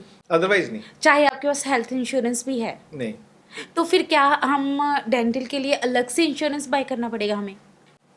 अगर होगा तभी अवेलेबल करवाओगे। हाँ जी। अभी तक मेरे को नहीं लगता कि इंडिया में डेंटल इंश्योरेंस अलग से आया है। आपके ख्याल में आना चाहिए क्या? आना चाहिए। है ना, क्योंकि मुझे लगता है कहीं ना कहीं इट्स वेरी कॉस्टली ट्रीटमेंट ना, क्योंकि लोग इतना अफोर्ड भी नहीं कर पाते, तो आपके ख्याल में आना चाहिए इस ट्रीटमेंट के लिए? डेंटल इंश्योरेंस इसलिए नहीं आ पा रहा क्योंकि इसमें जो आपका ट्रीटमेंट चूज करने का जो क्राइटेरिया है, हाँ जी। वो उसकी लिमिट नहीं है। ओके। आपको कोई भी ट्रीटमेंट है, आप उसको 10,000 में करवा सकते हो, आप उसको 10 लाख में करवा सकते हो। ओह, सेम ट्रीटमेंट? हाँ, क्योंकि आज जो डेंटल है वो, उसको लोग समझते हैं लग्जरी, उसको नेसेसिटी में नहीं समझते। ये लग्जरी की बात पे मेरे दिमाग में एक बात आ रही है कि आजकल बड़ा ट्रेंड है, एक लड़का भी काफ़ी वायरल हो रहा है कि उसने अपने पूरे, हॉलीवुड का एक्टर है, उसने पूरे अपने टीथ पे सॉलिटेयर्स लगवाए हैं, डायमंड्स लगवाए हैं।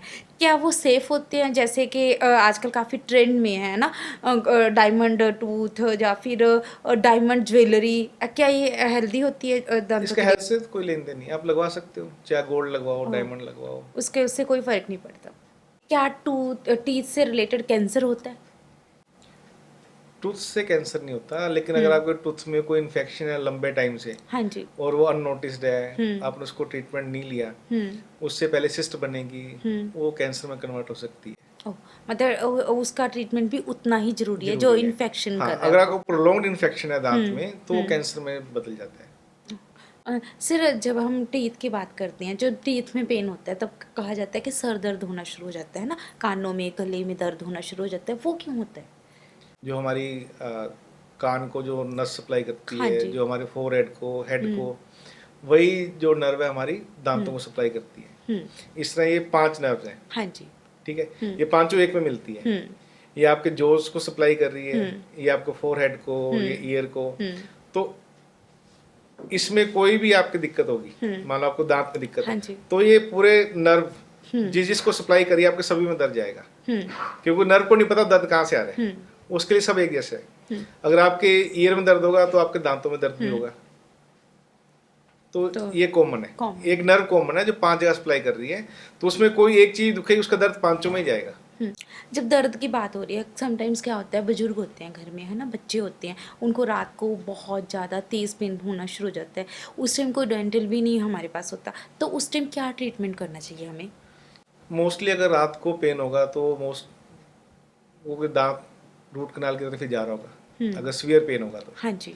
तो सीवियर पेन, एक तो आप पेन किलर ले सकते हो, और ज़्यादा पेन है तो अगर आप मुंह में कोई ठंडा पानी रखोगे आपको थोड़ा रिलीफ मिलेगा, यही है। और तो कोई ऑप्शन नहीं है। हाँ, आपको रात को निकालनी पड़ेगी, या तो पेन किलर से, या बारी बारी आप मुंह में ठंडा पानी रखो, आपको उससे रिलीफ मिलेगा। ठंडे पानी से वो सुन्न हो जाएगा, आई थिंक सो, है ना? नहीं, सुन्न नहीं होगा, वो उसका सिस्टम ही ऐसा है, जो दांत रूट कनाल की तरफ जा रहा है, हाँ जी, अगर हम उसको ठंडक देते हैं तो आपको रिलीफ देता है वो। और हमारे पास बहुत पेशेंट आते हैं जो अब तो इमरजेंसी रात को अटेंड नहीं करते, पहले करते थे, वो अपने हाथ में पानी की ठंडी बोतल लेके आए होते थे, वो बारी बारी मुंह में पानी रखते हैं, जब पानी गर्म होगा निकाल देते थे। ओह, वो सिर्फ ठंडे पानी से उनको रिलीफ मिलता है। रिलीफ मिलता है। बेसिकली ठंडा पानी हाँ, या फिर पेन किलर। हाँ, और जो आपका ये पेन है वो मोस्टली आपको जब आप लेटते हो तभी ज़्यादा होता है। जब आप खड़े होकर बैठ जाते हो आपको आराम मिलता है, क्योंकि जैसे हम लेटते हैं तो हमारा ब्लड का प्रेशर दांतों की तरफ बढ़ता है। शायद तभी रात को ज्यादा पेन होता है ना लोगों को, रात को ज़्यादा पेन होता है ना? है। हाँ, बहुत जब आप सारे लेटते हो और बेसिकली। पेशेंट अक्सर बोलता है जी मैं खड़ा हो जाता हूँ थोड़ा आराम मिलता है, हाँ। जैसे लेटता हूँ मेरे को पेन और तेज शुरू हो जाता है। हाँ, ये बात बिल्कुल सही बोली सर। जब टीथ की प्रॉब्लम्स की बात आती है ना, सबसे कॉमन क्या लगता है कि आपको कैसे हम इन सारी प्रॉब्लम से बच सकते हैं, बहुत सिंपल और सोबर ढंग से? सिंपल तो मैं हर पेशेंट को मेरे यही बोलता हूँ, दिन में 2 टाइम ब्रश, हाँ जी। 2 मिनट के लिए ब्रश, और 6 महीने में एक बार चेकअप। बहुत जरूरी। फुल माउथ का आपका चेकअप जरूरी है। अगर हम फुल माउथ चेकअप की बात करते हैं तो वो भी विद स्कैन, बिना स्कैन के नहीं। ये नहीं कि आप डेंटिस्ट के पास गए, वहाँ उन्होंने आपका मुंह खोला और चेक किया और बोल दिया ओके है, नहीं। आपने जब भी जाना है 6 महीने में अपना फुल, जिसको बोलते हैं ओपीजी, उसमें फुल एक्सरे आ जाता है, आप वो करवाओ, उसमें आपकी सारी प्रॉब्लम्स आ जाएंगी। हाँ। और अगर आप हर 6 महीने जा रहे हो तो हर 6 महीने बाद जब आपका वो एक्सरे हो रहा है आपको हमेशा पिछले एक्सरे के साथ कंपेयर करना है। जब आपका रिकॉर्ड हो गया कि आपने आज करवाया 6 महीने बाद, फिर 6 महीने बाद, फिर आपको चेंजेस दिखेंगे, क्या चेंजेस आ रहे हैं। हर 6 महीने में चेकअप, दिन में 2 टाइम ब्रश और 2 मिनट के लिए ब्रश। सर एक चीज़ और मैं यहाँ पे पूछना चाहूँगी, डाबर एडवांस डेंटल है ना, यही है ना आपके क्लिनिक हाँ का जी। नाम? तो आपके पास पेशेंट क्यों आए? क्योंकि हम एडवांस हैं। बहुत सही। एडवांस, हमारी मशीन्स हाँ एडवांस जी। हैं, हमारी टेक्निक एडवांस है। हाँ जी। जिस तरह ओपीजी मशीन तो बहुत पुरानी होगी, मैंने वो भी हाँ जी। 2015 में लगाई थी। हाँ जी। अभी जो लेटेस्ट मशीन है 2018 में लगाई, 3D स्कैन इसको बोलते हैं, सीबीसीटी, वो मैंने 2018 में लगाया। और उसमें आपका पूरा स्कल, पूरे दांत 3D में आपकी बोन सब क्लियर दिखती है। आप कोई भी उसमें दिक्कत है, बीमारी है, हम उसमें देख सकते हैं। और सेकंड है टेक्निक्स, जो लेटेस्ट टेक्निक्स हैं हम वो यूज़ करते हैं। जिस तरह मैक्सिमम जो इम्प्लांट्स हो रहे हैं, हाँ जी। वो चीर फाड़ से करते हैं। ओह। पहले काटा, ड्रिलिंग की, इम्प्लांट डाला, फिर सूचरिंग की, फिर सेकंड स्टेज सर्जरी करते हैं, फिर काटते हैं, फिर ऊपर सेकंड पीस लगाते हैं, फिर टांके लगाते हैं। मेरे क्लिनिक पे ऐसा नहीं होता।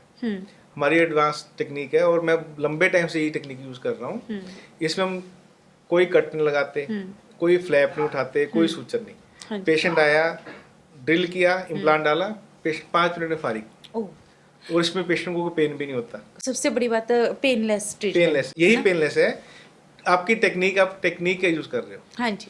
आपकी टेक्निक जितनी, मतलब आपका जो सर्जिकल एरिया जितना छोटा होगा, जितना आपका टाइम कम लगेगा, वो उतना ही पेनलेस है प्रोसीजर। सर अगर किसी पेशेंट ने आपके पास आना हो, डाबर एडवांस डेंटल के पास आना हो, तो वो कैसे पहुंचेगा आपके पास? हमारी 2 ब्रांचेज हैं। हाँ जी। एक पंचकुला सेक्टर 20 मार्केट में, सेकंड हमारी है मोहाली फेस 1, वो ही हमारी कमर्शियल जगह पर ही है। आप दोनों में कहीं भी आ सकते हो। सर अब ना एक बीइंग अ डेंटल, मेरी अपनी कज़न सिस्टर भी डेंटल है, मेरे बहुत सारे फ्रेंड्स भी डेंटल हैं, तो मैं उनकी लाइफस्टाइल देखती हूँ। कहते हैं ना, जब भी कोई प्रॉब्लम्स आती है पूरे वर्ल्ड पे, तो डेंटल सबसे पीछे छूट जाते हैं। चाहे कोरोना आया था, चाहे वॉर की कंडीशंस बनी थी, कुछ भी, है ना? तो ऐसा क्यों होता है कि ये लोग टीथ के ट्रीटमेंट को बहुत ज़्यादा इग्नोर करते हैं? हम डेंटिस्ट से जाते तब है जब हमें पेन हो। हम बिना पेन के जाते ही नहीं। बिल्कुल सच है। क्योंकि एक तो भगवान ने दे भी 32 दिए, अगर दिए 2 होते, जैसे आपकी आंखें 2 हैं, 2 किडनी हैं, तो आप भागते हो। अब दांत दे ही भगवान ने 32 दिए, आप वेट करते हो सारे जाने दे या बहुत ज्यादा पेन हो मैं तभी जाऊंगा। और दूसरा, हम इसको एज ए असेसरी ट्रीटमेंट लेते हैं। हाँ, हम इसको नेसेसिटी में नहीं लेते कि ये जरूरी है। शायद तभी इंश्योरेंस वालों ने भी इसको ऐसे ही एक्स्ट्रा में रखा हाँ। हुआ है ना। तो यही कहीं ना कहीं करना है।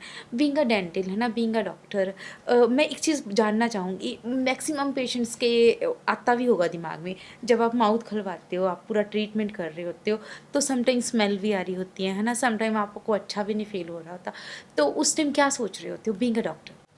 मुश्किल तो होता है, लेकिन मेरा प्रोफेशन है, मेरी जिम्मेवारी है। मेरे को तो पेशेंट की पेन में है वो हल करना है पहले। हाँ जी। अगर मैं ये स्मेल देखूं तो हम तो ट्रीटमेंट कर ही नहीं सकते। मान लो हम कोई सफाई कर्मचारी हाँ है, जी। अगर वो सोचे मेरे को स्मेल आती है तो वो तो सफाई भी नहीं करेगा। जो आपका प्रोफेशन वो तो करना है, वो आपकी जिम्मेवारी, वो तो आपको करनी ही पड़ेगी। आज जब आप डेंटल हो तो आप क्या सोचते हो कि आपके बच्चे भी आगे आगे डॉक्टर ही बने? नहीं, मैंने ओपन छोड़ा, वो जो उसका मन करे वो करे। तो क्योंकि क्या? डेस्टिनी आपको अपने आप ले जाती है खींच के। हम्म। क्योंकि मेरे को लगता है कि डेंटल हम्म। जो प्रोफेशन है, हाँ जी। मैंने इसको नहीं चुना था, उसने आपको चुना शायद था। उसने मेरे को चुना है। शायद आपकी स्माइल भी बहुत सुंदर है, आई थिंक ये भी एक रीज़न था, है ना, कहीं ना नहीं, कहीं। जब स्माइल की बात आती है ना, मैं यहाँ पे एक दो क्वेश्चन आपसे लेना चाहूँगी। क्या जैसे आपने हमें बताया कि ब्रश ऐसे करना चाहिए, 2 बार करना चाहिए, 2 मिनट के लिए करना चाहिए, क्या बीइंग अ डेंटल आप अपने घर में भी ये चीज़ें अप्लाई करते हो? हाँ जी, हम्म। बिल्कुल। बेटे को हम्म। वो भी 2 टाइम ब्रश करता है, मैं भी करता हम्म। हूँ, वाइफ भी करती है। और मैंने तो एक आदत और डाली हुई है, हम्म। ब्रश का जो टाइम तो 2 है, हाँ जी। लेकिन सुबह अगर हम सिर्फ माउथ वॉश करके ब्रेकफास्ट ले लेते हैं, ठीक है, हम्म। जब आपने घर से निकलना है ब्रेकफास्ट के बाद ब्रश करो, ओ। और रात को जब आपने डिनर ले डिनर के बाद ब्रश। ब्रश करने के बाद आपने कुछ मील नहीं लेनी बेसिकली। बेसिकली। और जो आपने सुबह जब हम ब्रश करते हैं, हाँ जी। मैं ज़्यादा इस चीज़ को फॉलो करता हूँ हम्म। लंबे टाइम से, हम्म। कि जब मैं क्लिनिक के लिए निकलता हूँ मैं ब्रश तब करता हूँ। ओ। मैं ब्रेकफास्ट सिर्फ माउथ वॉश के बाद ही ले लेता हूँ। Very good. ये एक अच्छी सजेशन भी होगी, है ना, ऑडियंस के लिए, कि आप सुबह क्योंकि आपने ब्रेक। जब ब्रश कर लिया, उसका हाँ, बाद ब्रेकफास्ट लिया, खाना वाना, फिर कहीं ना कहीं चिपका रह गया। चिपका रह गया, है ना। आप ब्रेकफास्ट करो, ब्रेकफास्ट के बाद ब्रश करो, आपके वर्किंग पे जाने से पहले। जहाँ तक ना मैं समझ पा रही हूँ इस एपिसोड से, इस से आपकी सारी टीथ की प्रॉब्लम्स जो शुरू होती हैं, वो बेसिकली जहाँ जहाँ फूड चिपका रह जाता है वहाँ से शुरू होती हैं। बेसिकली अगर आप गार्गल्स भी करते रहो, थोड़े थोड़े आप ब्रश करते रहो, तो उससे ये प्रॉब्लम्स कभी आएंगी ही नहीं, आएंगे आगे नहीं। कभी आएंगी ही दांत नहीं। खराब भी तभी होंगे जहाँ कहीं पे कोना है, जहाँ आपका खाना फंस रहा है। हम्म। अगर आपके दांतों में कुछ फंस नहीं रहा, अटक नहीं रहा, आपके दांत खराब होंगे ही नहीं। तो इस पे भी एक क्वेश्चन आता है, मेरे दांतों में भी काफ़ी गैप है ना, पहले 2 दांतों में। इसको लोग गुड लक से लेके भी जोड़ लेते हैं, बहुत सारे लोग जोड़ते हैं कि इट्स वेरी लक्की होता है ये, इसलिए शायद मैंने इसको फिल करवाने की भी नहीं कभी सोची। पर मुझे ये चीज़ जाननी है बीइंग अ डॉक्टर आपसे आज, कि दांतों में गैप होना एक बहुत नॉर्मल और बहुत कॉमन प्रॉब्लम है। क्या इससे भी कुछ डेंजरस हो सकता है, कुछ प्रॉब्लम्स हो सकती हैं, कि नहीं ऐसा कुछ नहीं होता? डिपेंड करता है आपका गैप कितना है। ओके। अगर आप गैप सिर्फ इतना कि है उसमें आपका खाना फंसा रहता है, तो आपको ट्रीटमेंट की जरूरत है। अगर आपका गैप इतना है कि वहाँ कुछ फंस नहीं रहा, तो हेल्दी गैप है, उसके लिए आपको ट्रीटमेंट की जरूरत नहीं है। आप कॉस्मेटिकली ट्रीटमेंट ले सकते हो, लेकिन अगर आपके गैप में खाना फंस नहीं रहा, अटक नहीं रहा, हाँ जी। तो आपको ट्रीटमेंट की जरूरत नहीं है। हाँ, अगर फंस रहा है तो आपको ट्रीटमेंट जरूर लेना चाहिए। सर, ऑरल हेल्थ के बारे में जब बात चल ही रही है, तो मुझे एक चीज़ बताओ आप, कि टंग क्लीनिंग कितनी इम्पोर्टेंट है? जितना दांत जरूरी है क्लीनिंग, उतने टंग जरूरी है। आप जब ब्रश कर रहे हो, दांतों को भी ब्रश करो और टंग को भी ब्रश से साफ करो ओके। साथ के साथ ही। अगर कुछ लोग नहीं करते हैं ना टंग क्लीनिंग के साथ, या टंग क्लीनर के साथ, या फिर ब्रश के साथ टंग को क्लीन, क्या उसके कुछ नुकसान हो सकते हैं? आपका खाना वहीं चिपका रहेगा टंग पे, फॉल स्मेल आएगी। टंग जितना दांत जरूरी उतने टंग जरूरी है। सर, एक चीज़ और जानना चाहूँगी, जब एज अ डेंटल आपके पास कभी कोई बहुत हार्ड केस आया है जिसने आपको भी बहुत ज़्यादा शॉक कर दिया हो? हार्ड केस तो आप कह सकते हो हार्ड, लेकिन वो एक अलग किस्सा है। हाँ जी, बताइए प्लीज़। मेरे पास एक बुजुर्ग आए थे, हाँ जी। उन्होंने बोला मेरे को हम्म। फिक्स दांत लगवाने हैं।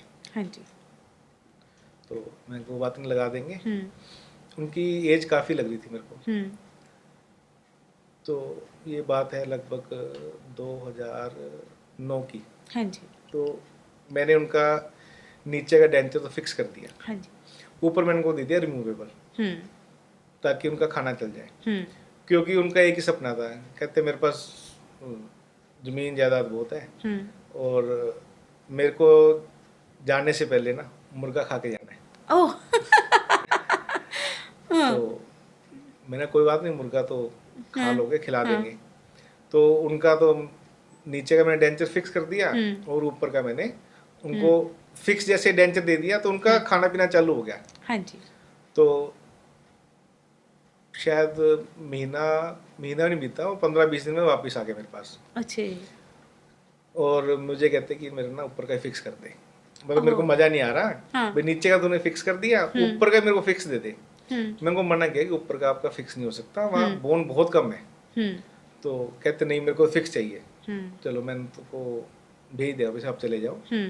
लेकिन वो 2 दिन बाद फिर आ गए फिक्स चाहिए। हाँ, फिर वो सिफारिश लेके आ गए अपने पोते को, पोती को, सभी आके मेरे पास बैठ गए। मैंने कहा जी मैं नहीं करूँगा, भाई बोन बहुत कम है। कहते ये नहीं मानेगा, वो करना ही पड़ेगा। मैं कहा मैं जिम्मेवारी लूँगा, भी इतनी एज है और आपकी बोन नहीं है। कहते आप कर दो। तो मैंने उनका वो ऊपर का डेंचर फिक्स कर दिया। हाँ जी। चलो वो तो पेशेंट खुश, मेरा नीचे का भी ऊपर का दोनों फिक्स कर दिए। हाँ मुर्गा खाना शुरू। हाँ। वो 3 के 4 महीने बाद मेरे पास आए फॉलोअप के लिए। हाँ जी। तो फॉलोअप किया, फर्स्ट क्लास बढ़िया चल रहा था। तो इम्प्लांट भी सब सही थे, ऊपर के नीचे के। उसके बाद वो जब निकल रहे थे तो उन्हीं का गांव का एक पेशेंट और मेरे पास आया। हाँ जी। कहते ये कैसे आए आपके पास? मैं कुछ नहीं, ये तो दांत लगवाने आए थे। कहते क्या करवाया? मैंने फिक्स करवाया इम्प्लांट के साथ। कहते आपको पता है इसकी एज कितनी है? मैंने कहा हाँ 85 बता रहे थे। मैं इनको मना भी कर रहा था, भी आपकी 85 एज है और हड्डी है नहीं, भाई आप मत करवाओ। मैं नीचे के लगा दिए थे, ऊपर के मत लगवाओ। कहते नहीं मेरे को ऊपर के भी लगवाने हैं। कहते आपको बेवकूफ ना गए, इसकी एज 104 साल है ये। Oh my god. हाय। तो जो मेरा एक्सपीरियंस है, 104 साल के बुजुर्ग को मैंने फिक्स दांत दिए, लगवाए। तो आपको बहुत खुशी होगी। खुशी तो हुई, झटका भी लगा कि पेशेंट झूठ मार के मेरे को अपनी 85 बता रहे, 104 साल का है वो। और मजे की बात, वो 5 साल तक मेरे से फॉलोअप के लिए आता रहा, 109 साल तक। मतलब 109 साल तक वो जिंदा रहे। अभी भी शायद होंगे, पता नहीं। लेकिन उनका एक सपना था, मेरे को मुर्गा खाना है। हमने उनको खाने लायक होना दिया। बहुत अच्छी बात है, बहुत अच्छी घटना सुनाई। तो बहुत मतलब मुझे आज आपके साथ बातचीत करके बहुत मज़ा आया। मुझे बहुत सारी नई नई जानकारियाँ मिली। शायद मुझे आज इस एपिसोड से एक चीज़ ज़रूर पता चली कि हम अपनी ओरल हेल्थ को बहुत बहुत इग्नोर करते हैं। इवन के गवर्नमेंट ने भी उसको इग्नोर किया हुआ है। आज मैं इस पॉडकास्ट के थ्रू अगर कोई भी सुन रहा है, तो इंश्योरेंस कंपनियाँ सुन रही हैं, तो मैं उनको भी कहना चाहूँगी कि हमारी ओरल हेल्थ को इतना इग्नोर ना किया जाए। उसको भी हेल्थ इंश्योरेंस में डालना बहुत ज़रूरी है, क्योंकि वो भी उतनी इंपॉर्टेंट है जितनी बाकी हेल्थ इंपॉर्टेंट है ना। आज आपने हमें बहुत सारी जानकारी दी थी डॉक्टर दीपक दावर जी, सो आपका बहुत बहुत धन्यवाद। अगर आप भी बनना चाहते हो अपने जीवन का मास्टर, अगर आप भी चाहते हो कि आप कुछ सीखना चाहते हो, लाइफ में अच्छा बनना चाहते हो, तो पॉडकास्ट विद शालू को लाइक, शेयर और सब्सक्राइब करना बिल्कुल मत भूलिए।